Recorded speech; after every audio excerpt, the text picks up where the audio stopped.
తిరుపతి నగరపాలక సంస్థ పరిధిలో పునఃప్రారంభానికి సిద్ధం చేస్తున్న అన్నా క్యాంటీన్ల పనులు ఆగస్టు 5లోపు పూర్తి చేయాలని Tirupati municipal corporation commissioner Narapureddy Maurya అధికారులను ఆదేశించారు.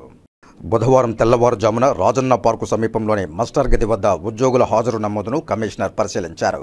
అందరూ సమయం ప్రకారం విధులకు హాజరు కావాలని, పారిశుధ్య పనులు మరింత మెరుగ్గా చేపట్టాలని సిబ్బందిని ఆదేశించారు. అనంతరం స్విమ్స్ కూడలి, new Balaji colony, Mucchalareddypalli, ESI hospitals వద్ద గల అన్నా క్యాంటీన్ల వద్ద జరుగుతున్న పనులను పరిశీలించి పనులు త్వరగా పూర్తి చేయాలని ఇంజనీరింగ్ అధికారులను ఆదేశించారు. వినాయక సాగర్ వద్ద గల 5 MLD మురుగునీటి శుద్ధి కేంద్రాన్ని పరిశీలించారు. ఇంజనీరింగ్ అధికారులు మురుగునీరు శుద్ధి చేసే విధానాన్ని వివరించారు. అనంతరం వినాయక సాగర్ను సందర్శించి విలేకరులతో మాట్లాడారు.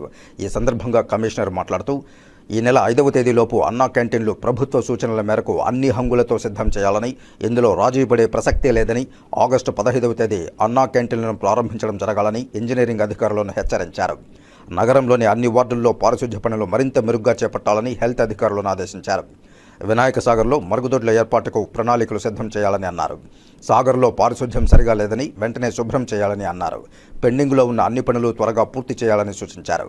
కమిషనర్ వెంట సూపరింటెండింగ్ ఇంజనీర్ మోహన్, మున్సిపల్ ఇంజనీర్లు Chandrashekar, Venkataramireddy, health officer doctor Yuva Anvesh Reddy, డిఈలు మహేష్, శ్రావణి, శానిటరీ సూపర్వైజర్లు చెంచయ్య, సుమతి తదితరులు పాల్గొన్నారు.